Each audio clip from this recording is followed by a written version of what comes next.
buenas noches, señoras y señores, ¿cómo están ustedes? Bienvenidos a otra edición del Péndulo por Unicanal. Hoy le planteamos tres temas. El primero tiene que ver con la economía. Se refiere al tema de la deducción del IVA de alimentos al 100%. Es que la SED pide el veto y los empresarios apuntan a la formalización. Nos van a acompañar Óscar Orué, viceministro de Tributación, y Alberto Sborocki, presidente de Capasu. El segundo bloque hablaremos acerca de las elecciones en Brasil, cómo afectará a la región y en particular a Paraguay la victoria de Lula da Silva. Nos va a acompañar el doctor Rubén Ramírez Lescano, ex canciller nacional y observador de estas elecciones dentro de la OEA. Y el último bloque hablaremos acerca de este polémico caso de las autoridades que sabían supuestamente o tenían informaciones sobre el posible paradero de Oscar Dennis y no hicieron nada. Nos va a acompañar el fiscal Federico Delfino para hablarnos sobre este tema. Antes de ir a la primera pausa, les invito a compartir un rico café Lavazza, reconocido como un café de alta gastronomía que permite degustar un producto con aroma, cuerpo y sabor inconfundibles y presente en los mejores restaurantes, cafeterías y supermercados del país. Café Par representa y distribuye Lavazza, el espresso italiano por excelencia. Pausa y ya volvemos.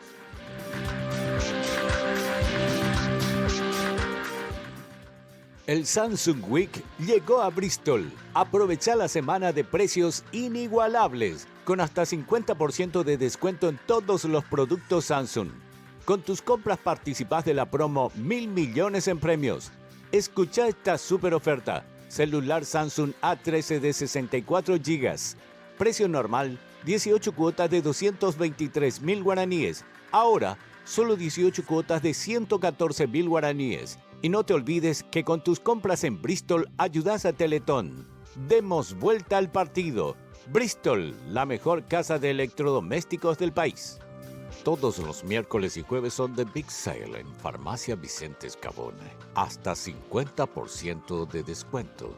Medicamentos, perfumes, cosméticos, juguetes, accesorios y mucho más. Pensando siempre en tu salud y bienestar. Te esperamos en nuestras 70 sucursales o llámanos al delivery 418-5000 y 097-418-5000. Farmacia Vicente Escabone, tu farmacia más cerca tuyo.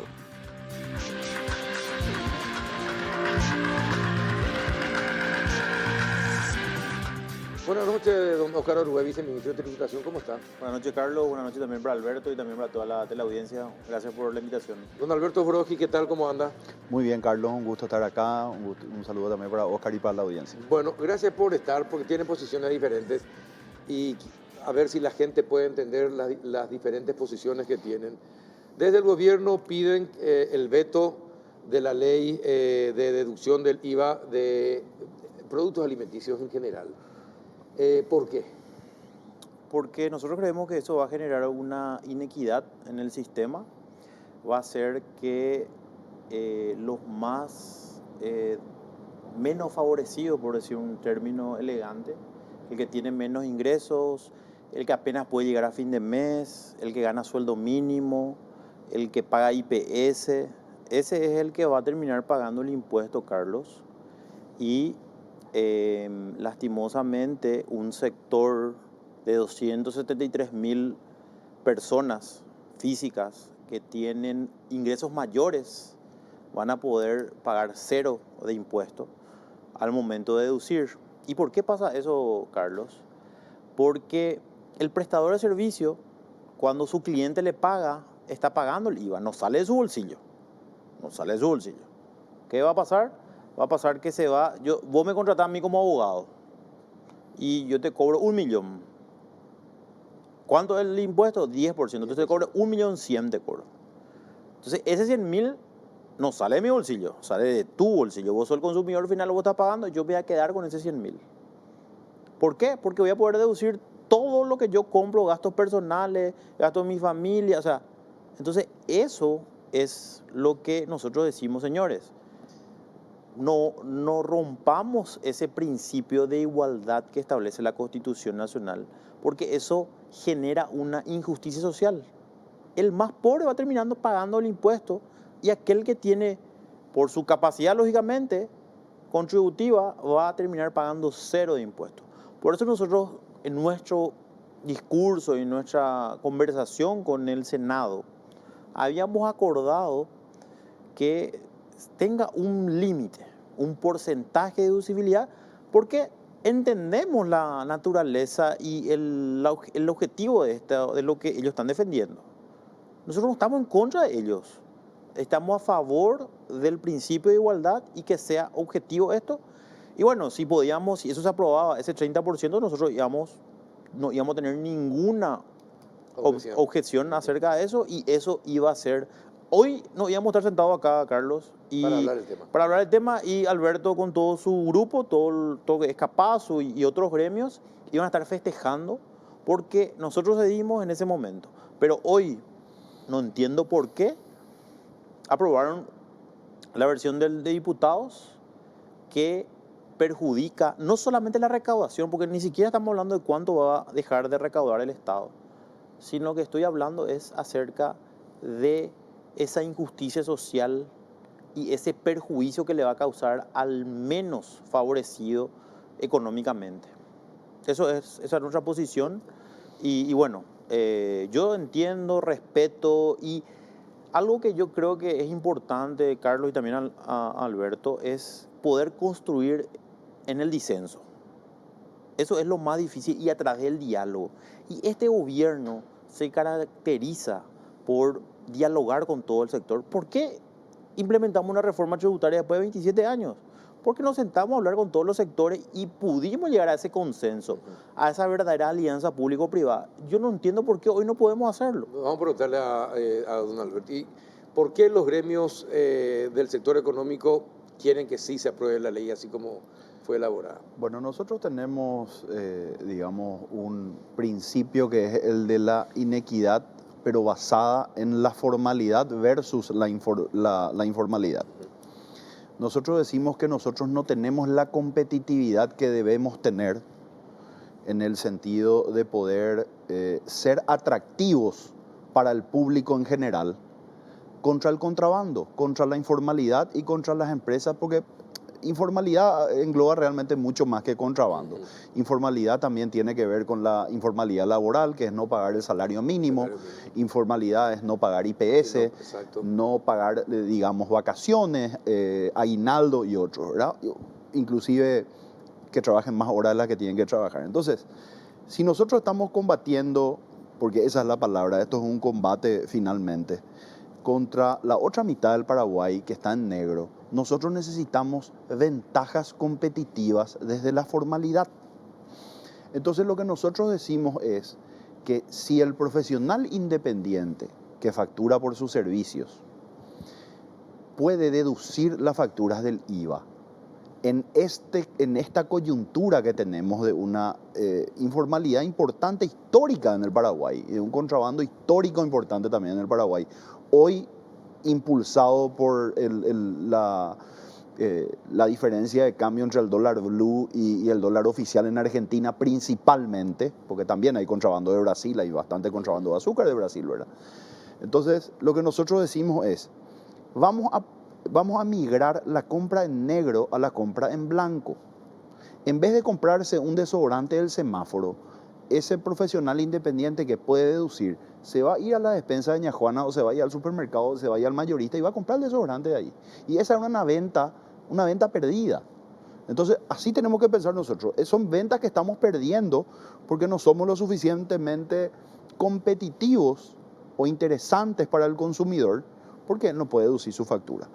Ahora, tampoco digamos que con esto vamos a solucionar el problema del contrabando de la informalidad del Paraguay, porque no es así. Esta es una herramienta, con honestidad, es una herramienta que va a ayudar a que eso ocurra. Hay demasiadas otras cuestiones que se tienen que dar para terminar el contrabando, y principalmente mejorar las distorsiones en los países vecinos. Pero esa es nuestra postura. Nosotros apostamos a la formalización a partir del incentivo de la deducibilidad de la factura del IVA. Bueno, están hablando de dos situaciones parecidas pero diferentes. Por una parte, el sector económico habla de la formalidad versus la informalidad, y ustedes hablan de el pago justo e injusto del impuesto. ¿Cómo podrían compaginarse? Y les pregunto, porque los dos hablan del contrabando. ¿El contrabando es beneficioso o no al país que exista el contrabando? Porque eso permite que no se aumenten los precios en los lugares formales, por decirlo así, o no. Porque ya escuché también a economistas teorizar sobre ese tema, de que, por ejemplo, también es conveniente que ingrese un porcentaje de contrabando de la Argentina, porque eso obliga, por ejemplo, a los supermercados a no elevar tanto los productos que venden en los supermercados o en los almacenes. ¿Existe o no un contrabando bueno? No, Para mí el contrabando no puede ser bajo ninguna circunstancia algo bueno. Algo bueno. No, de ninguna manera. Nosotros tenemos que apostar a la formalización, tenemos que apostar al trabajo, tenemos que apostar a la competitividad. Yo estoy de acuerdo con Alberto en cuanto a logremos la formalización. ¿Y qué hizo este gobierno para eso? Impulsamos una reforma tributaria donde establecimos 2 regímenes más sencillos, más fáciles, más flexibles, como el simple, resimple dentro del impuesto a la renta empresarial. De tal manera que el emprendedor, el pequeño comerciante se formalice, se inscriba, emita su boleta, ¿verdad? Y es mucho más sencillo de lo que era antes, ¿verdad? Pero bueno, si eso no es todavía suficiente, busquemos otra alternativa y sentémonos a dialogar. Yo creo que ese es el camino. Y no estar insultando o estableciendo o queriendo poner como que algo personal mío. A mí me conviene esto, Carlos, porque yo cuando salga el año que viene, cuando termine el gobierno, me vaya al sector privado como abogado, voy a poder deducir todo.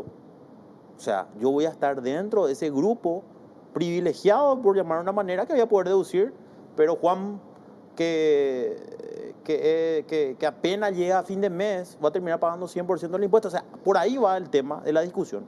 Volviendo a tu pregunta, yo creo que tenemos que establecer más sanciones gravosas a esos delitos y compararnos con otros países. O sea, a ver, ¿cómo? Contrabando cero. Contrabando cero, pero con sanciones fuertes, con sanciones donde sean que haya ejemplos, ¿verdad? Donde uno va a decir, no, prefiero nomás ir a comprar lo formal, prefiero nomás, porque me acuerdo una vez cuando dentro de lo que es la docencia me preguntaba uno, ¿qué yo puedo hacer para mejorar el país?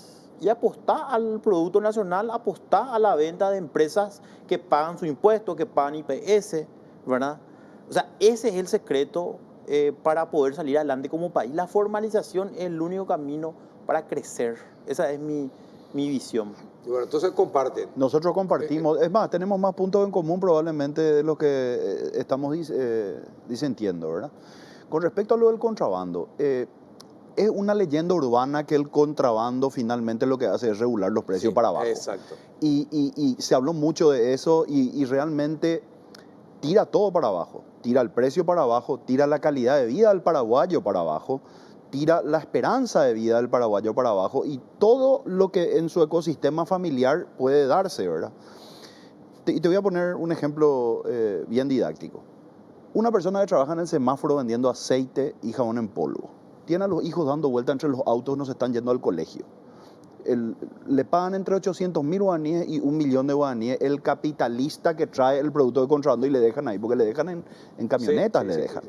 Y van distribuyendo en distintos lugares. Entonces, lo que nosotros logramos manteniendo el status quo del contrabando es seguir con esa mala calidad de vida de la gente y no se va a poder incorporarle a esa persona. Ese que está en el semáforo debe ser incorporado por la formalidad en la medida que la formalidad crezca. Porque no se puede contratar si es que no crecemos. Esa es la realidad. A eso tiene que agregarle el problema de salud pública que puede generar un producto que no respeta la cadena. Así es. ¿Verdad? Que no sabemos si tiene el nivel de calidad para que eso no le pueda afectar. Una leche materna, imagínate, una leche materna, un aceite que es comestible, son productos delicados, ¿verdad? Entonces hay una serie de cosas, digamos, que lo que hacen finalmente es degradar la calidad de vida de la gente. Entonces, si nosotros queremos convertirnos en un país más formal, Este es un esfuerzo de todos. El gobierno solo no va a poder, el sector privado solo tampoco va a poder. Nosotros tenemos que darnos la mano y decir, bueno, este es el camino que diseñamos juntos. Por eso nosotros decimos y estamos convencidos que desde el incentivo de la factura, busquemos un punto medio, busquemos un consenso, pero desde el incentivo de poder deducir la factura, nosotros estamos convencidos de que vamos a migrar compra en negro a compra en blanco, porque el producto va a ser más interesante desde el punto de vista del precio y de la deducción del pago del IVA. Y que la competitividad se base en una competitividad donde el pilar fundamental sea el cumplimiento de la formalización, o sea, cumplir con todas las leyes, ¿verdad? Porque eso de que no, ellos ganan mucho, no es tan cierto desde el momento de que puedan haber varias empresas que vendan un producto pero que cumplan con todas las reglas. Claro, y ahí es el más guapo realmente el que va a vender. Claro, el más competitivo, el más competitivo, exactamente. Una situación de competencia Ahora, real. Digamos que eso es por culpa del impuesto, eso no es correcto. Ahora, digamos que ellos ganan demasiado y ¿por qué? Porque la gente que mira su bolsillo va a decir, pero hay 40% de diferencia y ese motivo no es ni rentabilidad ni impuesto. ¿Qué es? Es la devaluación que tiene la moneda en Argentina hoy por su coyuntura económica, ¿verdad? O sea, ya no es coyuntura, que ya es... Ya es más que coyuntura. Y Sí, bueno, cualquier cosa ya. Sí, ya es. Y bueno, pero no es, o sea, no culpemos a cuestiones que realmente no son el motivo. Y tampoco utilicemos eso, y ahí sí discrepo respetuosamente con Alberto y todo lo que son los gremios, de que esta medida va a ser de que vendan más. Porque hoy los que son contribuyentes IRP deducen porque van a comprar de lugares formales. Eso es lo que logró la formalización con el impuesto de la renta Pero personal. son 60.000 personas. Pero nomás. esto es un dato importante. ¿Cuánto menos va a recaudar el gobierno? 702.000 millones de guaraníes según nuestro estudio. millones de En un dólares, año ¿cuántos son? serían casi 100 millones de dólares. 100 millones de dólares. Sí. Entonces, tengo derecho a pensar que también es un tema que tiene que ver con recaudación. Por supuesto, definitivamente. Pero eso puede hablar con más propiedad el ministro de Hacienda o el viceministro Eliseche, ¿verdad? ¿Verdad? Y también yo, ¿verdad? Pero imagínate que no tenga 100 millones de dólares para 11.000 médicos, para 100.000 adultos mayores, porque esa es Claro, la pero proporción. entonces, pero en lo que hablaste de la igualdad, que me pareció, sensato, cuando después uno dice, ¿cuánto menos va a recaudar? Ah, entonces es la recaudación, no es la igualdad. No, son dos cosas. No podemos separar una de otra, Carlos. La recaudación es algo importante y más cuando lastimosamente el sector político, senadores y diputados, hoy están aumentando el presupuesto. Entonces, aumentan los gastos, disminuyen los ingresos. ¿Cuál va a ser el resultado que vamos a tener de eso? Un complemento peligroso para las finanzas públicas. Ahora, pero, por ejemplo, profesional, se levanta, tiene que desayunar y si desayuna bien, va a trabajar bien, va a cumplir con sus clientes, va a hacer las cosas correctamente. Después tiene que almorzar y si almuerza bien, también lleva a los hijos al colegio porque es padre, siendo profesional independiente también, y va a pagar por la nafta que consume. Entonces, todas las actividades de una persona no pasa porque sea trabajador independiente o no. Pasa porque si no cumple si no tiene una buena alimentación, no va a rendir en ningún lugar. Entonces, ¿cómo se puede? Por eso me resulta llamativo, ¿cómo se puede separar y decir trabajador independiente? A ver, analicemos la naturaleza del impuesto. Nosotros tenemos 6 impuestos en total, 4 sobre las rentas, 2 sobre el consumo. Cuando vemos el IVA es un impuesto al consumo. ¿Quién paga el impuesto? ¿Un impuesto traslativo, un impuesto indirecto? ¿Verdad? ¿Un impuesto monofásico? No, perdón, no es monofásico.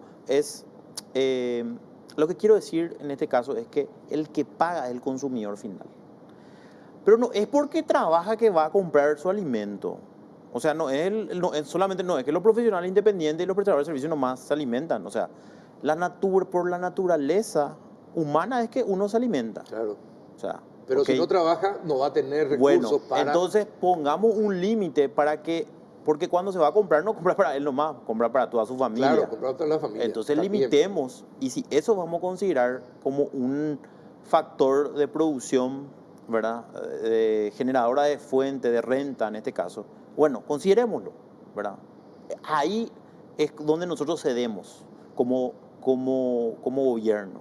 Y le digamos, bueno, establezcamos un porcentaje de eso, pero no el 100%, porque ese 100% lo que genera no solamente es menos recaudación, genera una distorsión en el sistema. Ahora, hay una cosa importante también, es decir, ciertamente 100 millones de dólares es mucha plata. Sí. Y es plata que es, ahí viene el problema, es plata que debería otra vez usar para mejorar la calidad de vida del paraguayo. Pero el problema es que los gobiernos en este país, desde siempre, al último que tuvieron en cuenta al habitante del país. Malas rutas, la electricidad que no llega a todos, no hay una planificación de lo que se pudo haber hecho en 50 años con la electricidad para mejorar el sistema de transporte, para tener... no hay agua potable, todavía hay un déficit de agua potable importantísimo. Entonces uno dice, la pucha, ellos hablan de recaudación, está bien, 100 billones de dólares, pero ¿en qué gastan 100 millones de dólares? A mí me gustaría sobre el punto Sí. hacer también una aclaración, Carlos. Nosotros estamos convencidos, y ahí sí diciendo con el viceministro, de que sí van a aumentar las recaudaciones en renta, porque las empresas van a vender más al verse dentro de un círculo formalizador. El que estaba comprando el contrabando, totalmente, el que estaba comprando el contrabando va a dejar ese ahí y va a ir a comprar y va a migrar. No va a ser una migración del 100%, tampoco seamos ilusos. Eso no va a ocurrir. Pero va a haber una migración. ¿De cuánto estiman ustedes que podría ser la migración? No se puede estimar. No se puede estimar. No se puede estimar, pero está la lógica y el sentido común, que te dicen que si hay un incentivo, vas a comenzar a utilizarlo. Esa es la lógica. No sé si va a ser exacta, si va a ser elástico, si no va a ser elástico, si esos 100 millones de dólares se van a recaudar en renta, no creo. Y creo que también va a haber que sacrificar un poquitito de ese componente de los 100 millones de dólares, que en realidad es menos porque hay una parte ahí que es recaudación potencial producto de la inteligencia artificial que tiene o que va a tener, digamos, el Viceministerio de Tributación para poder detectar las facturas que no corresponden. Que ya tiene. Bueno, que ya tienen. Entonces, ya detecta. Bueno, ya está detectando. Y por eso surge este problema. Entonces ahí viene... Por eso surge este problema después de 30 años, Alberto. No, o sea, estamos de acuerdo. La ley ya estuvo hace mucho y ahora es el problema, ¿verdad? El 96% de 210.000 personas deducen, o sea, 96% deducen de sus ingresos con factura o con, ni siquiera factura, declaran gastos que no sabemos si son ciertos. Hoy el sistema y hoy la administración tributaria tiene la capacidad para poder hacer ese control, cosa que antes no tenía.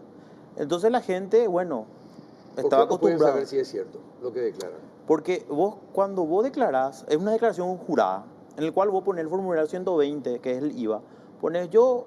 Tenés que cargar las facturas. No. Ahora tenés que cargar la factura. Pero antes que vos declarabas no. el formulario decía ingresos, el total, 5 millones, entiendo. Gastos, 4.900.000, ¿verdad? Ahora ya no va a ocurrir eso. No, ahora ocurre, pero paralelamente se tiene que presentar una declaración jurada informativa, que es la carga de factura. De esos 4.900.000 vos tenés que poner todas las facturas. Ahí yo le digo a Alberto que ahí sí van a ir a comprar en los supermercados, van a comprar, porque ya no van a más poder cargar un número que antes cargaba, porque le decía a algunas personas, no voy a decir contadores, porque los contadores se enojan conmigo, los que le llevan su contabilidad, porque muchos ni siquiera son contadores, ¿verdad? Le dice, ¿cuánto vos querés pagar? Y 100.000 me voy a pagar este mes IVA, cuando en realidad tenía que pagar 4 millones. Entonces declara, 5 millones de ingresos, 4.900.000 de gasto, 100.000 tu IVA. Y paga tu IVA débito, 100.000. Ahora no. Ahora vos tenés que, ese 4.900.000, vos tenés que tener la factura correspondiente, el número timbrado, el monto. Cambia la manera de declarar. Entonces, tuvimos problema. Y ¿te acuerdas que el otro día hablamos que hoy el sistema está ya, se corrigió los problemas que teníamos y y estamos avanzando en la utilización. Entonces no podemos retroceder a eso. Por eso que ahora surge este problema y dice, vamos a deducir todo y eso supuestamente es la panacea y es la solución. Vuelvo a decir, dialoguemos, busquemos un punto intermedio de tal manera a que todos salgamos ganando. Me gustaría nomás, sobre el punto nomás, Carlos, terminar lo de los 100 millones de dólares de caída de recaudación. Hay beneficios cuantitativos y hay beneficios cualitativos. Dentro de los beneficios cualitativos, cuando la formalidad crece, cuando las empresas venden más, incorporan empleo. O sea, hay cosas que no podemos medir y no podemos valorizar. Y si vos me preguntás a mí, sacrifiquemos una parte del IVA, que es una parte ínfima realmente de la recaudación. Eso sí, nadie está diciendo ni menospreciando que 100 millones de dólares es poco. Pero si eso nos va a permitir formalizar, eso nos va a permitir cobrar más renta y eso nos va a permitir incorporar empleos, hagámoslo. Y la plata que nos falta, salimos a cazar afuera del zoológico. Salimos al 47% del país informal que tenemos a apretar y a comenzar a cobrar. Yo no digo que no se hagan esfuerzos, ni de ninguna manera, pero se puede hacer más. Ahora, pero me llama la atención, por ejemplo, el gobierno presenta el presupuesto. Sus parlamentarios, los parlamentarios del movimiento del presidente de la República, acompañan todo tipo de aumentos. La bicameral reasignó fondos para nivelación salarial y creación de cargos por 50 millones de dólares. Ustedes van a perder. No, yo no voy a perder. Es decir, el Estado va a perder 100 millones de dólares según decís, pero no dice nada si es que sus propios parlamentarios están, y con otros de otros partidos, están agujereando el presupuesto del año que viene. El Poder Ejecutivo veta todo aumento que no se haga conforme a lo que establecen las leyes. Y después se ratifican sus parlamentarios. No, y ahora el de la Fiscalía aceptó el veto en la Cámara de Senadores, en la Cámara de Diputados. Eso ya fue el archivo. O sea, ahí había 64 mil millones. Y todo es una cuestión política, Carlos. Pero concretamente el caso de la Fiscalía es una cuestión política, ¿verdad? El castigo se le castiga a la Fiscalía porque así se piensa que se le castiga a un movimiento político. Pero no debería pues ser así, porque más allá de los movimientos, lo que importa es la gente. Totalmente de acuerdo. Pero ¿qué hizo Mario Audo Benítez y a recomendación de todo el equipo económico? Presentamos un proyecto de ley, creo que Alberto estuvo esa vez en Palacio con toda la gente de UIP, con todos los gremios, discutimos, se presentó el proyecto y bueno, el proyecto lo que establecía era que no se toque ni ingresos ni gastos en momento preelectoral y electoral. Sí. Eso no se tuvo en cuenta, ¿verdad? No, pero fue es un gran problema que hay. Es un gran problema que hay. Sobre todo los últimos años de los gobiernos. Hoy sí. Tenemos que entender la dinámica electoral. Corte que no soy político, Carlos. Hoy ya no es más, o sea, si vos y yo estamos en una misma lista, no, es que tus votos me favorecen a mí también. No, yo lucho contra vos. Claro. O sea, ¿por qué? Porque es desbloqueado. Sí, es preferencial. Es preferencial. Es preferencial, sí. Entonces, lógicamente entiendo de que va a haber una dinámica electoral diferente de lo que había antes. Entonces, eso hace de que se trabaje de tal manera a lograr captar el interés de la ciudadanía o de un sector en particular, ¿verdad? Y bueno, tenemos que lidiar con eso y tenemos que ser responsables. Ahora, ¿hay posibilidades de solución o ya no? Yo creo que sí. De acercamiento, ¿hay posibilidades? Antes de que se termine el bloque, hablaste del contrabando de azúcar al comenzar. Nosotros estamos empezando recién a hablar y ya termina. Ya está el ex canciller, ya está presente. Del Brasil. ¿Sigue siendo fuerte el contrabando de azúcar del Brasil? Sí, porque Brasil tiene unos costos de producción realmente muy bajos. ¿Por qué sigue siendo fuerte el contrabando de azúcar del Brasil? No sé, hay que preguntar a la aduana eso, pero sí creo que hay un sistema, o sea, se está haciendo trabajos de inteligencia y de tal manera poder detectar, pero vuelvo a decirte lo que dije hace rato, creo que hay que fortalecer, todo un sistema tiene que haber, no solamente una sanción fuerte contra ese delito, sino principalmente establecer un sistema que sea eficiente. Y eso se logra con con la interactuación de todas las instituciones, tributación, aduana, fiscalía, UIC. Tenemos que comenzar a meter gente presa por contrabando, exacto, Carlos. Es decir, que a los partir de controles ahí empiecen a funcionar. Así es. Eso es lo que falta. Que empiece a controlar y que se castigue. Porque los controles pueden funcionar y después no se castigan. No, los controles existen en los papeles, en los hechos no. Correcto. Esa es la verdad. Sí. No, ¿hay esfuerzos que se hacen? ¿Son suficientes? No. Esa es la realidad. Y otra cosa, yo no tengo duda que el gobierno va a entender de que vamos a tener que deducir las facturas del IVA. Nos pondremos seguramente de acuerdo en algunas cuestiones que tenemos que pulir, pero no tengo duda que en los próximos días vamos a llegar a un acuerdo. Te está haciendo un adelanto ya. El ministro de la Senat me dijeron, hace años ya, solamente el 10% de todo el tráfico que pasa por Paraguay de drogas se incauta. Solamente el 10%. Terrible. Es la comisión que tienen que pagar para que todo el 90% llegue a su destino. Igual el contrabando. Así es. Están todos los organismos de control, claro. No hay radar porque no les interesa perseguir a ningún avión que trae todas las noches por todas las pistas clandestinas trasladando cocaína, no les importa. Y no importó nunca en este país. Ahora yo, Carlos, quiero ver si es que adentro de un negocio que tiene contrabando se le pilla en flagrancia y se le cierra 5 días el negocio. Ahí quiero ver si va a arriesgarse otra vez a tener el producto de contrabando. Pero hay que también negar de que este gobierno hizo muchos esfuerzos y tuvo muchos resultados con relación al tema de contrabando.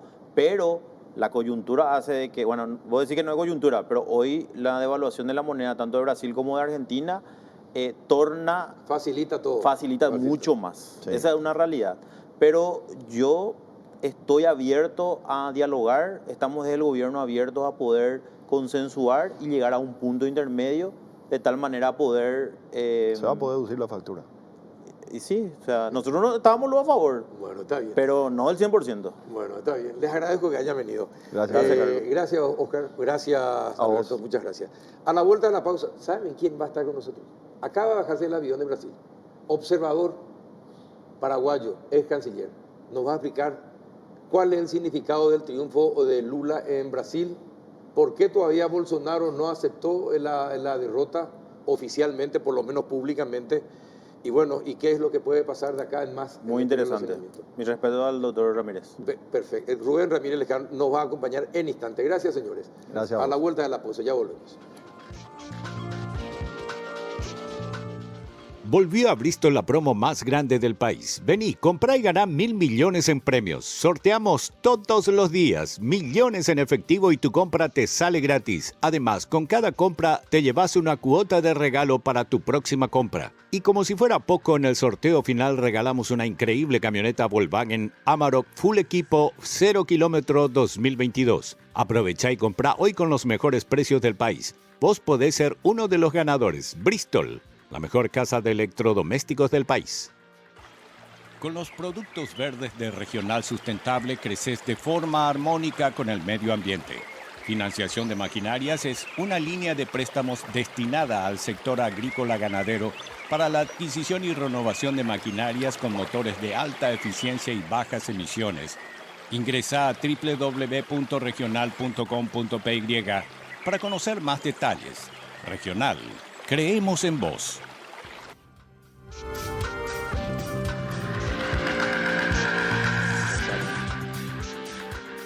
Muy bien, ¿qué tal, doctor Rubén Ramírez? ¿Cómo anda? Bienvenido a Paraguay nuevamente. ¿Cómo está? Un placer, Carlos, un gusto estar con toda la distinguida audiencia. ¿A qué hora llegó? A la tarde. ¿A la tarde? A la tarde. Le agradezco de corazón que esté con nosotros. Sé que fueron muchos días como observador y apenas llegó, está con nosotros en el péndulo. Le agradezco de corazón. Muchísimas gracias, un placer. Bueno, cuéntenos, ¿qué pasó? Algo increíble lo que sucedió en Brasil. Bueno, Sociedad absolutamente polarizada, en dos bandos, casi iguales. Una participación increíble de electores. Y hay un 1% de diferencia. 1.8. 1.8% de diferencia al final. Pero que traducido en votos parece mucho porque son cerca de 2 millones de votos, ¿no? Así es. Pero porcentualmente es 1.8%. ¿Qué significa? ¿Por qué ganó Lula, para comenzar? Hay varias cuestiones. En primer lugar, hubo dos vueltas electorales. En la primera, evidentemente, la polarización marcó una tendencia importante en la denuncia sobre la transparencia de las urnas.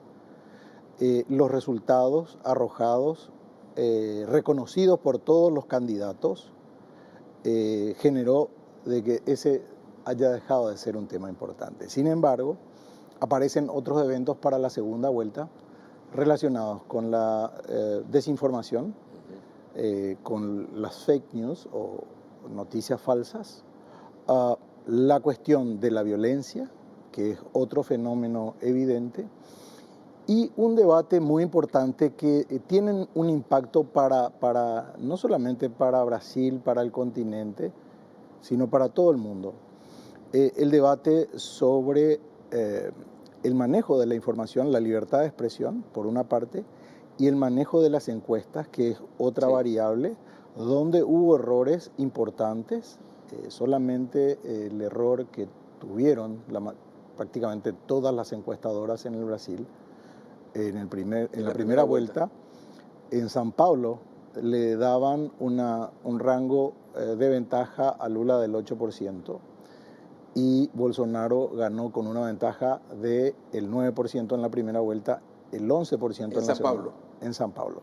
Sí, estamos hablando de 20% de errores. Ahora, hay varios elementos, por eso celebro la realización del censo aquí en nuestro país, porque se basaron en un censo del año 2012, es decir, muchos años, más de 10 años, y evidentemente eso altera los resultados. Pero sin embargo también es un debate respecto de que si se penaliza o no la administración de esa información. Es otro elemento que deja como recomendaciones de abordar esas cuestiones.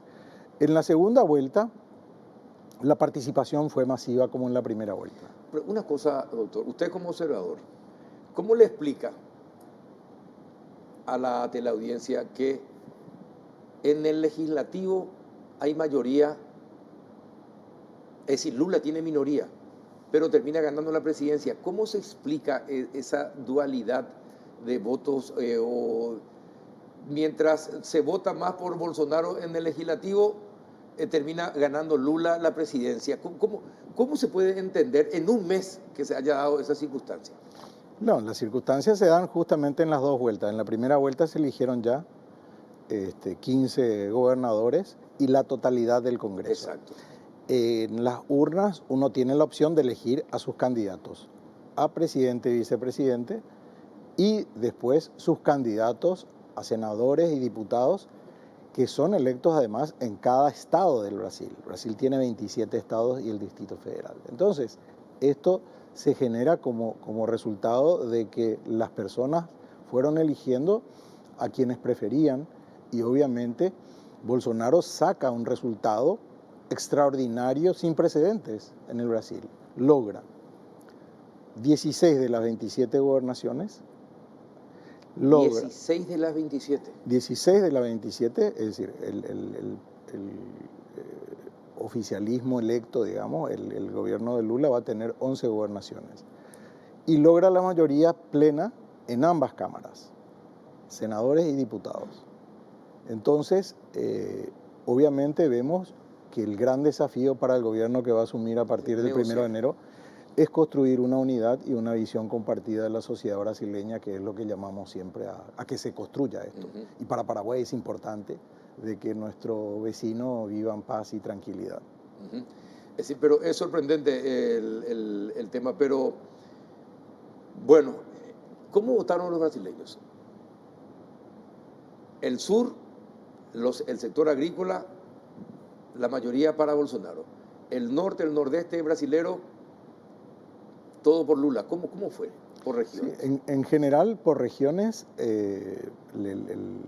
la región del sur, evidentemente, como está señalando, votó a favor de Bolsonaro y de las políticas propuestas por él. Y el norte, excepto en el estado, no recuerdo, en el norte no recuerdo, no quiero equivocarme,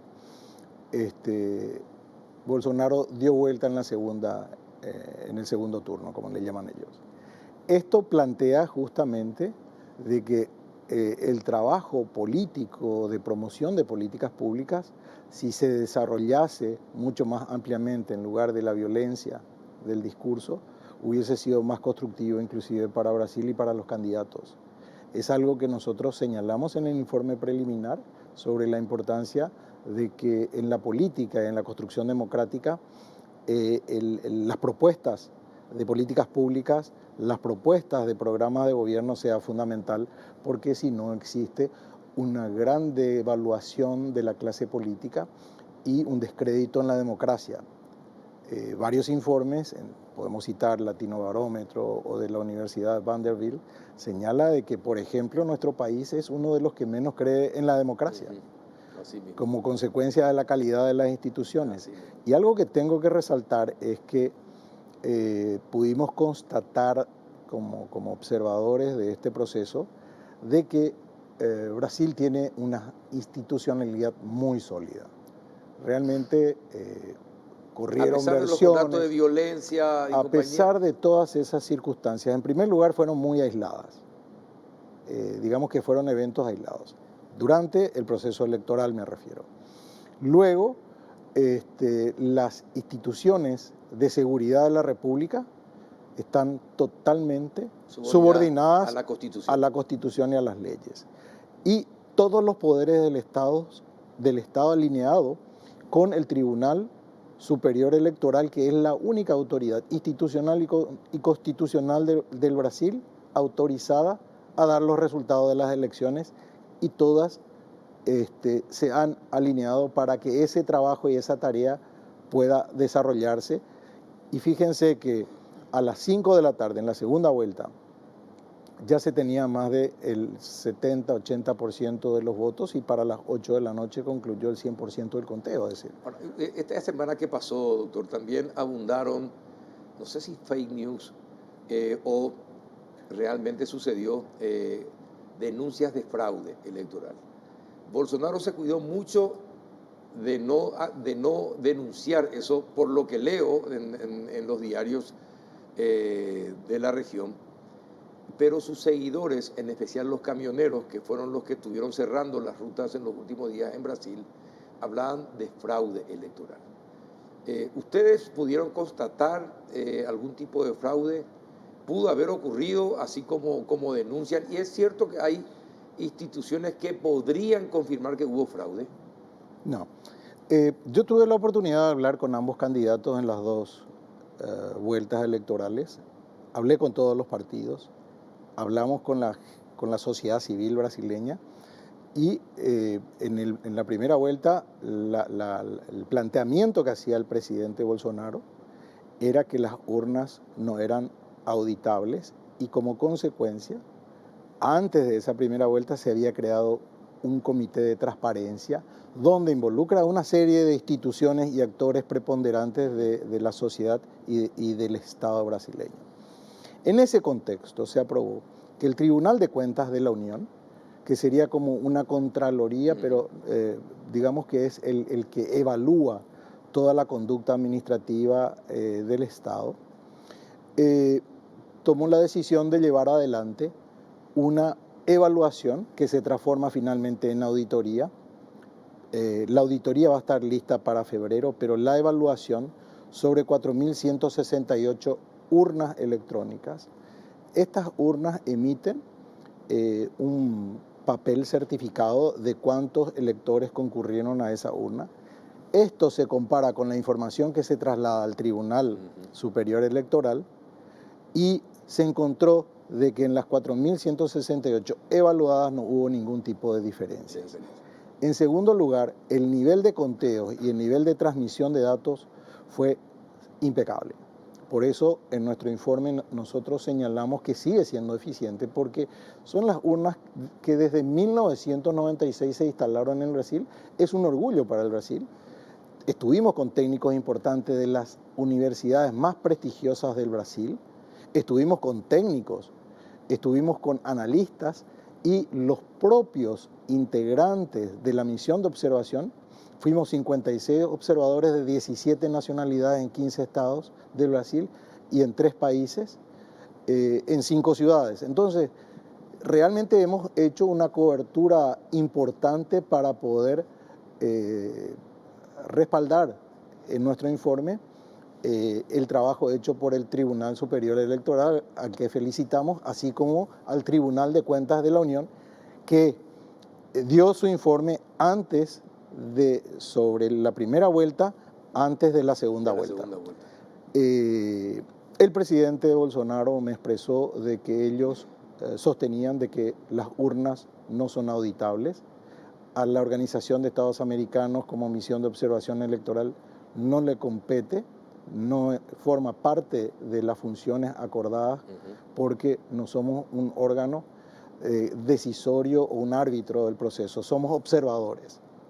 Y nosotros relatamos los hechos y constatamos con evidencias aquello que denunciamos como la violencia, la desinformación y el tratamiento de algunas cuestiones que forman parte de nuestro reporte. ¿La violencia afectó más a Bolsonaro que a Lula?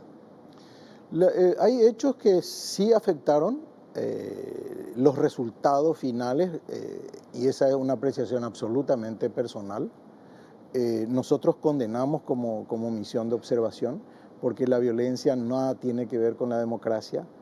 El arma más importante de los ciudadanos es el voto, y es allí donde se tiene que decidir y resolver. Y nosotros estamos por entrar en una etapa electoral muy importante, con las primarias internas de los partidos en diciembre y las generales en abril.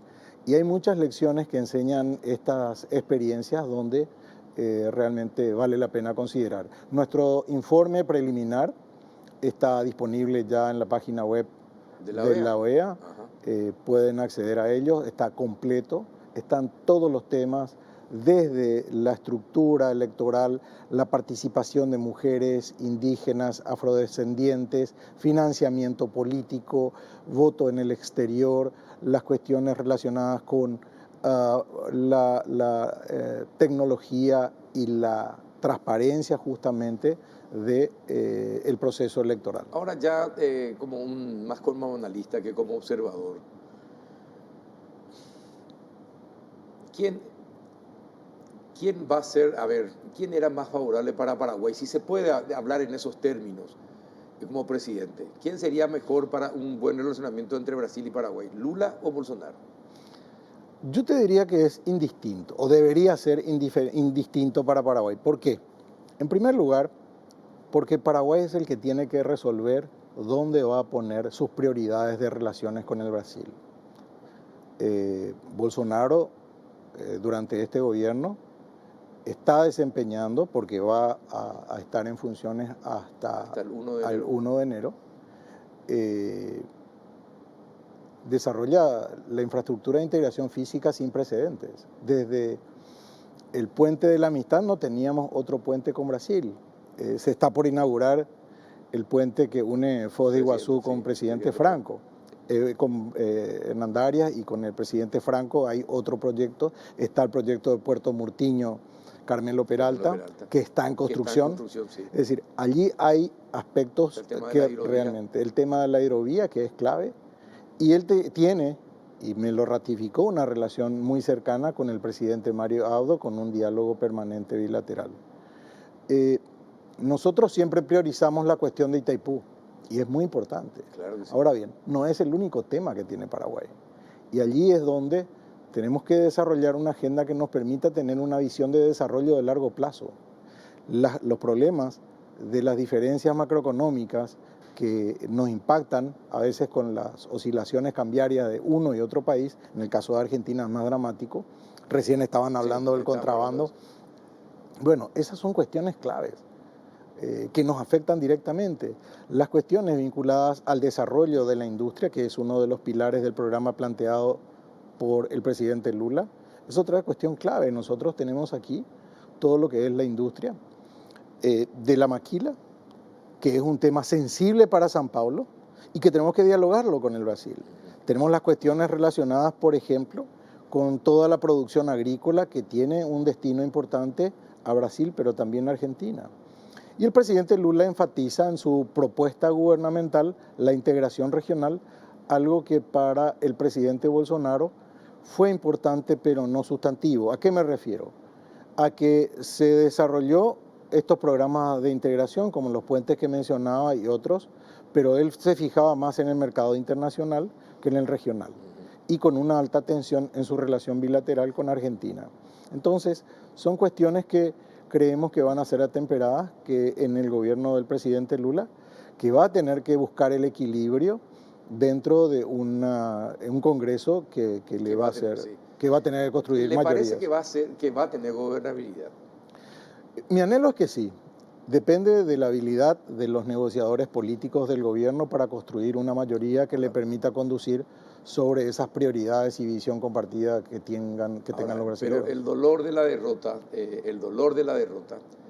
y también ese deseo de establecer que hubo fraude, puede complicar por lo menos el primer año el relacionamiento con el Congreso. Yo creo que políticamente la promoción del fraude no es posible. No es posible. No, porque fueron electos bajo ese sistema desde el año 96, también muchos están en varios periodos. A ellos mismos su propio curul. Su propio curul, sí. A los gobernadores su propia elección. Entonces, es muy complejo el tema para discutir sobre el fraude. Y el presidente Bolsonaro declaró tempranamente de que él no va a contestar, es la palabra en portugués, que él no va a reclamar sobre los resultados. Entonces, esto dio una forma de aceptar los resultados. Aceptó los resultados y él dijo, me voy a pegar a la Constitución. Y el ministro de Gobierno señaló de que mañana ya empiezan porque existe una ley que establece el plazo en el cual se tiene que iniciar el proceso de transición. Y ya declaró que mañana empezaban el proceso de transición el vicepresidente en funciones y el vicepresidente electo, que fueron designados por ambas partes como los líderes del proceso de transición. Doctor, en esta observación, en esta experiencia de observación de las elecciones del Brasil, ¿qué es lo que rescata como positivo? ¿Y qué es lo que piensa que podríamos nosotros también aplicar en nuestro país? Lo primero y fundamental es la calidad de las instituciones en Brasil. Pasaron una prueba enorme. Se hablaba, aún con el proceso de desinformación y las noticias falsas, sobre una hipótesis de golpe de Estado, sobre la posibilidad de que la Policía Federal no respondiese a actos violentos en el momento de las elecciones, y eso yo tuve la seguridad. Yo me reuní con el ministro de Defensa, me reuní con todos los mandos de las Fuerzas Armadas del Brasil, me reuní con la Policía Federal, me reuní con todas las autoridades judiciales, con la Suprema Corte de Justicia, que allá se llama el Tribunal Superior Federal. Me reuní permanentemente con el Tribunal Superior Electoral y aceptaron muchísimas recomendaciones que nuestra misión ha hecho para mejorar el proceso, para comunicar fehacientemente cómo se estaba desarrollando, y eso también celebro la fortaleza que tiene el Tribunal Superior Electoral para adoptar medidas preventivas en algunos casos y correctivas en otras, de manera a asegurar de que ese proceso no sea discutido.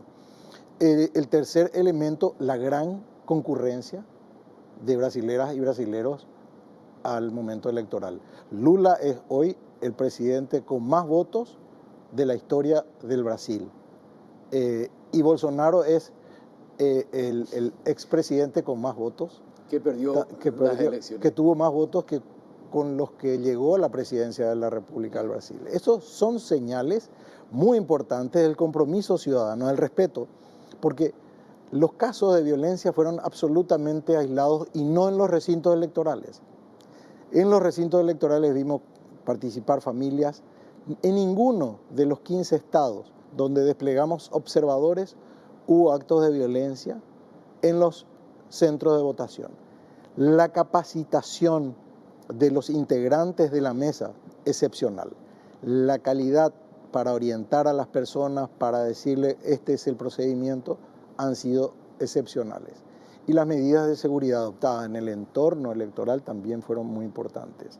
Sí, estos debates que quedan respecto de la desinformación, de las noticias falsas, sí queda Mientras las redes sean tan poderosas, esto va a seguir existiendo. Sí queda una lección importante que ojalá la polarización de las candidaturas no lleve a nuestros candidatos a basar su propuesta electoral en violencia verbal en contra de los candidatos, sino que en propuestas gubernamentales para que la gente pueda ser cívicamente educada y realmente comprometida con lo que le están proponiendo. Qué interesante, doctor. ¿Por qué no se anima a escribir un libro de esto? Lo voy a hacer en su momento. Falta todavía algunas experiencias adicionales. Me cupo la oportunidad de ser también jefe de la misión de observación en Perú, donde... Espectacular. Y hace la comparación, hace la historia de los dos, de las dos experiencias y dice, buenísimo. Y después completa con las elecciones próximas en Paraguay. Ya tiene. Y no le vamos a trabajar en eso. Y no le vamos a cobrar derecho de idea. Sí.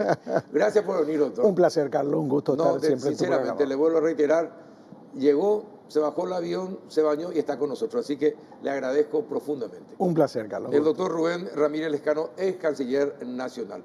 A la vuelta de la pausa, ¿sabe quién va a estar? ¿Quién va a estar? El doctor Federico Delfino, el fiscal antisecuestros. ¡Wow! Tema muy importante en la agenda nacional. Muy importante lo que vamos a hablar a continuación. Gracias por venir, doctor. Ya volvemos a la vuelta de la pausa.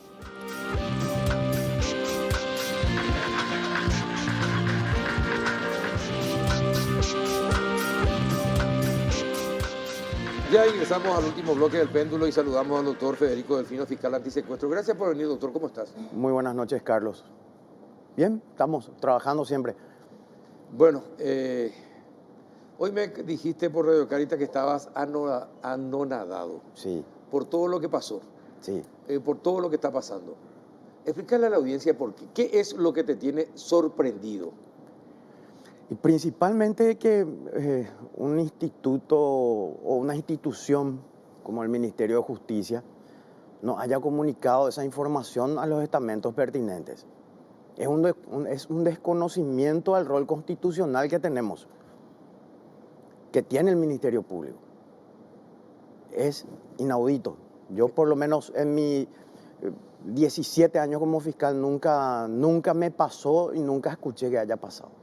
Después de escuchar las declaraciones de la ex directora o coordinadora del penal, ¿qué pensó?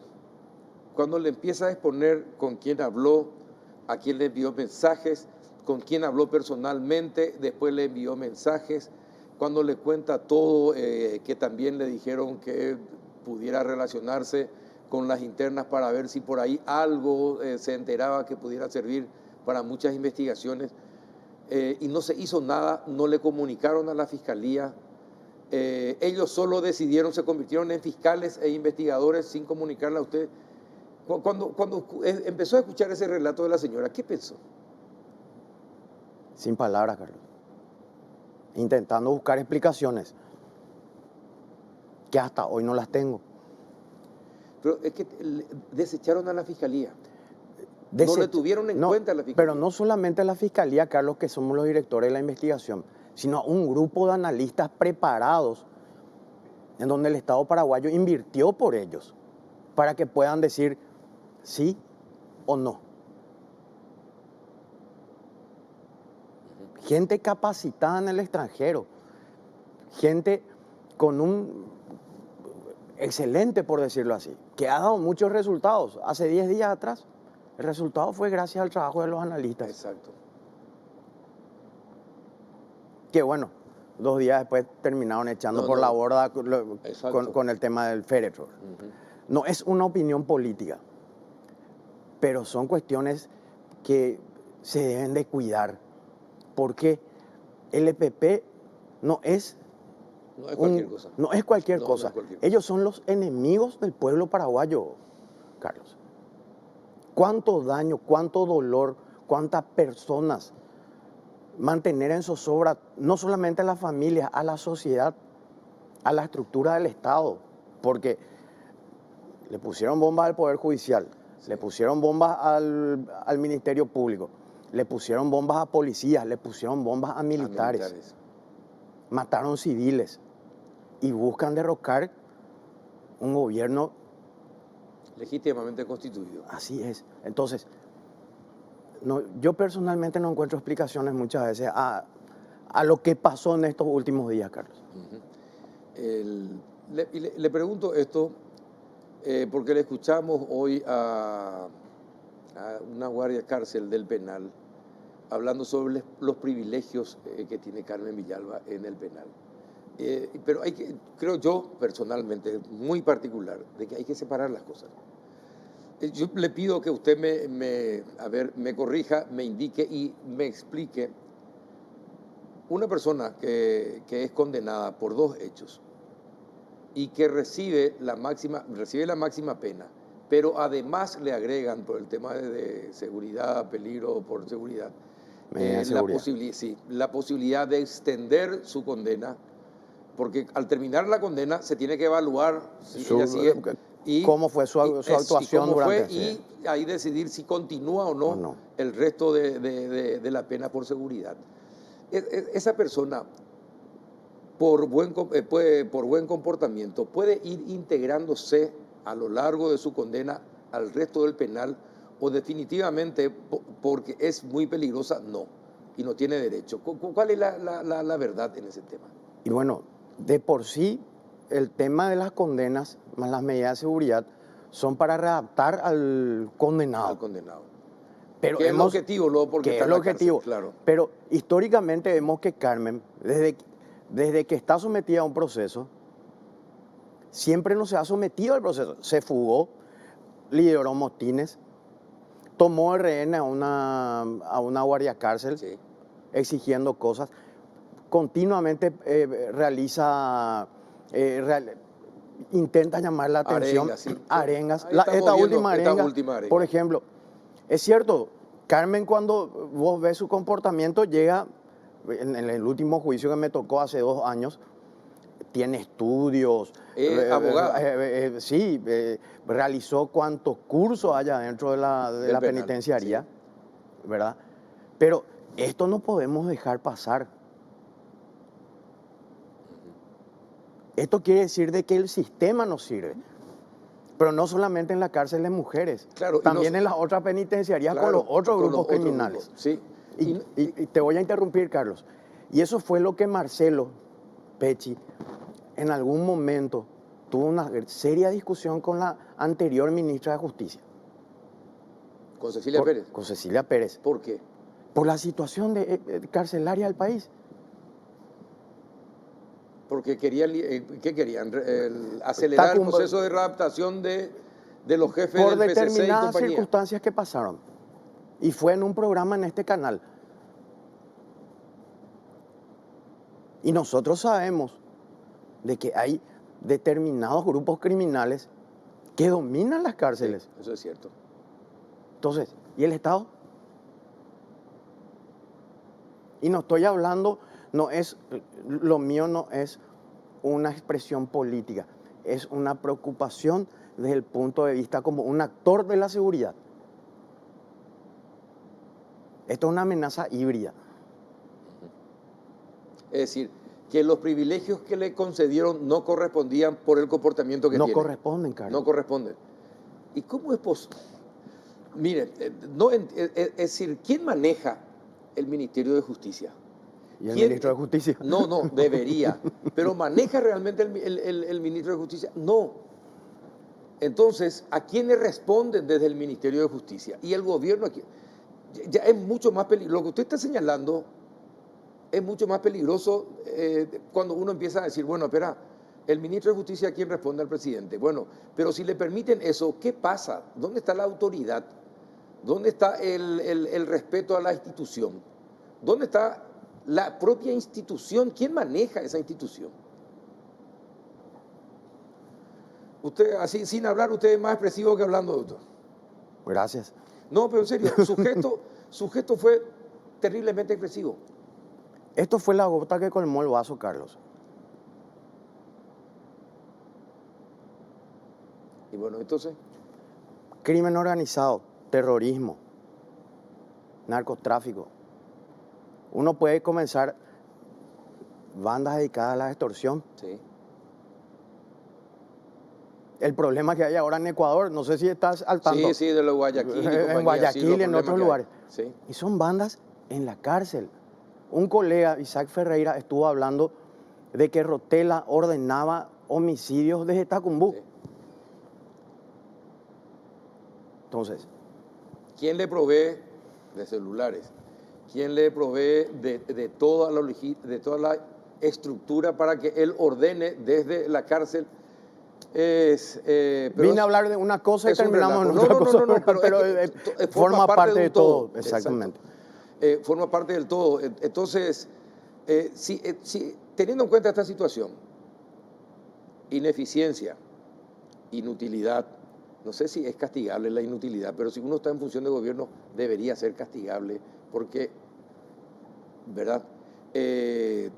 Entonces, se defrauda, es decir, la persecución penal no se puede realizar. ¿Por qué? Porque no se informa al organismo encargado de ese tema. Ni se les ocurre, ni se les pasó por la mente. Y después, cuando te dan la explicación, caen en excusas. Ni siquiera tiene lógica las excusas que ponen. Al contrario, se embarran más con las excusas que ponen. ¿Qué vas a hacer entonces ante esta situación, doctor? Inútiles, ineficientes, con falsas excusas. Algo tiene que poder hacerse de la justicia para frenar todo esto. Y ahora estamos investigando qué pasó, Carlos. Ahora estamos perfilando a la fuente. Y No te es Carmen dije- Villalba, no. No, Carmen no. No es. ¿Hay una persona cercana a ella? Tampoco. Tampoco. No está en Asunción. No, no está en Asunción. No está en Fue Asunción. en otro penal. En otro penal. En otro penal. Pero, Carlos, 6 meses. Es una locura. 6 meses en donde yo tenía mi teléfono. Tenemos esta situación. Y no cuesta nada. Yo estoy en un nivel estratégico. Y puedo pedir, che Delfino, che Nimio Cardoso, che analistas, che comandante de la FTC Chamorro, señor presidente, Oh, señor ministro de Defensa señora o asesora de seguridad, de seguridad. tengo esta información. No se hizo. Quedó en un famoso ok, excelente. 6 meses nos tardamos. 6 meses de que ahora las familias, porque se hablan de 2 casos. La desesperación de los últimos días de esa gente, Sí. el tsunami político, las contradicciones, el trabajo de la Fiscalía, la ninguneada al Ministerio Público, al grupo de analistas preparados por el Estado paraguayo para hacer ese trabajo. Yo entiendo de que el Ministerio de Justicia tiene su grupo de análisis e inteligencia, pero son para temas penitenciarios, para una eventual fuga, para que se Motines, motines, claro, sí. que se pueda presentar una liberación Para desde afuera, requisas, claro, para todas esas cosas, circunstancias. sí. Pero para un secuestro, para actos de terrorismo, para eso está otra gente. ¿Esto fue a propósito o no? No sé, hasta ahora no sé. Tanta falta No de le- sentido yo común pi- es imposible si Yo no pienso tiene que una no le dieron intencionalidad. entidad. Yo pienso que no le dieron entidad. No les importó. Vamos a decirlo así, pero para mí no le dieron entidad, Carlos. Para mí no. Y ahora explotó por culpa de ese féretro. Sí. Le pregunto algo. ¿Ya ordenó la búsqueda en la zona, doctor? ¿Habló ya con la gente de la FTC? ¿Ya se están haciendo operativos en ese sentido? Sé que hubo una orden presidencial el lunes. Sé que la FTC está ahí. Estuvo trabajando desde ayer. Sí, sí. Antisecuestro tiene todos los datos. Va a comenzar a perfilar a la fuente y de acuerdo a esa perfilación vamos a saber si la información es viable o inviable y de acuerdo a eso actuar. Pero hay una cosa que me preocupa. Bueno, me llamó la atención porque ya en realidad ya no me preocupa más, pues ya nada me sorprende. Pero me llamó la atención del lugar. Lo primero que dijeron desde ciertos sectores del gobierno es que es una zona roja, muy peligrosa. ¿Verdad? Si es una comunidad indígena, pero dicen que es una zona muy peligrosa. Si el Estado, el gobierno, no puede tener seguridad en cualquier lugar donde vaya, con las Fuerzas Armadas, con la policía, entonces ya ¿qué es lo que nos toca a nosotros? Y los zonas rojas son los 3 departamentos Sí. que fueron por el decreto del año 2013, ¿verdad? Hay que tener en cuenta que cuando se habla en Bocallaí, hay 2 Bocallaí. Sí. ¿Verdad? Hay una colonia indígena que está a 80 kilómetros y hay otro que está un poquitito más cerca, ¿verdad? Mismo. Entonces, hay que ver un poquitito bien ¿A cuál se refiere? a cuál nos referimos, ¿verdad? Si Eso todavía no se sabe. No sabemos. Imagínate, 6 meses, ahora recién vamos a saber. Siendo que hace 6 meses podíamos saberlo ya. Y como te dije a vos, le dije a otros colegas, no es viable. La fuente no es confiable por tal motivo. Y si es confiable, nos está dando el lugar exacto. ¿Por qué? Porque estamos hablando de grandes extensiones de tierra. Dice en forma general. Es general. No dice una ubicación en particular, algo que pueda facilitar la tarea de búsqueda. Y en cuanto a lo del señor Urbieta, el río Aquidabán. El río Aquidabán tiene aproximadamente, no quiero estar equivocado, pero cerca de 300 kilómetros. Eso ya lo podíamos evitar, Carlos. Sí, totalmente. Totalmente. ¿Y qué va a hacer? Como fiscal investigador de este tema, ¿qué es lo que puede hacer? Y comenzar a trabajar sobre esa información que dio Anadina el lunes. Ya comenzó a trabajar Ya sobre se eso. comenzó a trabajar sobre eso. Ajá. Y después de requerir las explicaciones pertinentes a cada uno de los involucrados. Y si hay una relevancia penal con relación a eso, vamos a actuar en consecuencia. Ahora, el tema de la obstrucción a la persecución penal, ¿puede ser aplicable a ellos? No quiero darte un dato porque sé que me van a venir encima mañana, ¿verdad? Pero en privado te puedo decir. Bueno, mañana están citados. En los próximos días.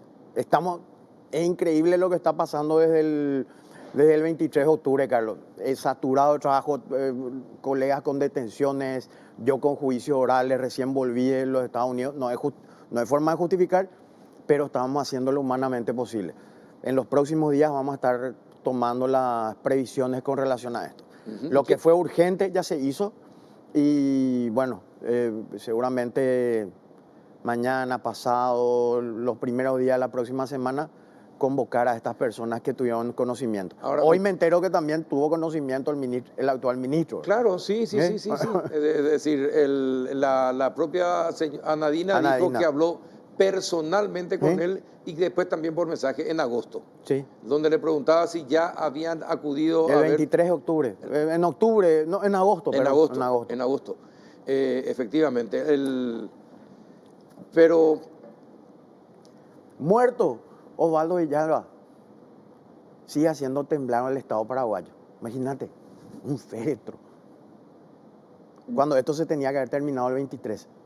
Usted va a pedir que la estadía de Carmen Villalba sea más segura, que no tenga tanto privilegio como está teniendo. Eso no me corresponde a mí. ¿A quién le corresponde ejecución, eso? Porque ya tiene sentencia. Ya tiene sentencia. Sentencias firmes ejecutoriadas. ¿Y cuántos fiscales le están ayudando en esta investigación? En este hay un equipo de fiscales, estamos Lorenzo Lescano, Alicia Saprissa, estoy yo. Con las nuevas investigaciones está la doctora María Irene. En Concepción están coadyuvando Carlos Magno Alvarenga, Pablo Zárate. Tenemos un buen equipo, un excelente equipo. Doctor, ¿tuvo tiempo de averiguar algo sobre la funcionaria nombrada en mayo Sí. ¿Efectivamente tuvo alguna participación con el EPP? ¿Fue logística del EPP o no? Bueno, llegamos a ella a través de un número de teléfono que estaba a su nombre. Por eso se ordenó su detención y su procesamiento. Durante el transcurso de la investigación determinamos de que su número de teléfono le fue entregado a una tía que estaba en la zona de Tacuatí y de Curuzú de Hierro, que extravió ese número de teléfono, pero que había hecho la denuncia. Ah, hizo la denuncia. Hizo la denuncia de extravío del chip del teléfono celular. Y ella estuvo durante todo el secuestro del Lindström en el año 2008, antes, durante y después del secuestro del Lindström, estuvo en la zona de Lambaré.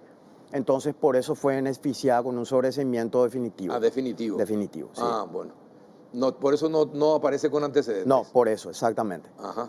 Ah, bueno, no. Y fue un grupo de 4 personas que habían sido detenidas en junio, julio del 2011. Ajá. Qué bueno que rápidamente se aclaró Sí. ese tema. Sí, sí, sí. Porque si no iba a ser más golpe todavía a todo lo que estaba ocurriendo. Doctor, ¿cuál es el enfoque de la investigación? Es decir, ver si la información es precisa, Por supuesto, siempre. ¿verdad? Y todos los que sabían la información y lo comunicaron, ¿qué va a hacer con ellos? Y van a dar sus explicaciones, Carlos. Como te dije anteriormente, tienen que dar una explicación. Si hay una conducta o algo penalmente relevante, vamos a actuar en consecuencia. Estos dos indígenas, la pareja indígena que fue detenida en los últimos días, Sí. ¿también están siendo investigados por usted? Formo parte del equipo, pero estoy más encargado de este tema, ¿verdad? Ajá, y ellos no podían colaborar con este tema. ¿En qué sentido? ¿Y de alguna información? ¿Los datos? indígenas? Sí. Muy buena pregunta, pero siempre me pones contra la espada y la pared. No puedo decir muchas cosas porque sabes cómo es esta gente, ¿verdad? Seguramente nos están viendo, nos están mirando. Sí, entiendo. Bueno, entonces, ¿cómo sigue este proceso de investigación? Ahora usted se va a abocar a ver si efectivamente se puede encontrar, si es que existen... si la fuente es confiable. Es confiable. ¿Y cómo se determina la confiabilidad de la fuente? Y los analistas tienen la capacidad para decir eso. ¿Y cómo hacen? Y tienen una tabla. Es una tabla por decirlo así, pero son técnicas. Son técnicas. Es lo mismo cuando vos perfilaste a tu fuente. Si es que te quiere sacar un provecho, si es que quiere dirigir hacia algún determinado lado. Entonces, de acuerdo a eso va haciendo el analista. Y sí, cierto. No los pros y los contras. Y bueno, ¿y cuándo se decide desechar o no? Estamos ya trabajando en eso.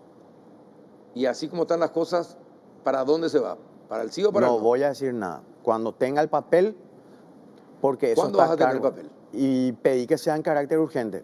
Y cuando pedís que sea en carácter urgente, ¿de cuánto tiempo estamos hablando? 24, 48 horas. ¿Cuándo se cumple? En estos días. Bueno, comenzó ayer, sí, mañana. Para mañana debería tener ya a más tardar el viernes. A más tardar el viernes. Porque implica toda una cuestión, una cantidad de movimientos, de personas que tienen que entrar, tener en cuenta el tsunami que se armó. El tsunami que se armó, ¿con razón o sin razón? Sin razón. Innecesario. Es innecesario. Si se seguían los conductos pertinentes, hace 6 meses teníamos una respuesta a esto. Bueno, ¿y cuál es el daño que produce un tsunami innecesario? Primero, la revictimización hacia la familia. Segundo, un daño a la fiscalía porque se desconoce su trabajo. Y tercero, la imagen ante la sociedad. Y bueno, ¿y cuál es la sanción que se puede aplicar por esos daños causados? Y vamos a analizar si hay una sanción penal. Y si no hay una sanción penal, ¿de qué tipo puede ser? Porque quedar en el Oparaí ahí sí que sería... Sí, pero yo no le puedo... si no hay una conducta penalmente relevante, tendría que ser la sociedad la que le sancione. O las partes, por ejemplo... O una sanción política. Cada uno Juicio- de los poderes tiene sus controles. Claro, juicio político se le puede hacer al actual ministro, por ejemplo, pero ¿y al del Consejo de la Magistratura qué se le puede hacer? Y no sé, hay que ver la era- Constitución, no recuerdo ahora. Que era ministro en ese entonces. Ministro en ese entonces. Lo más, a ver, lo más Me conveniente... estás haciendo entrar en un campo que... No, pero estamos, sí, ¿qué hubiese sido lo más conveniente éticamente de parte de todos los involucrados? Con todo a la situación actual.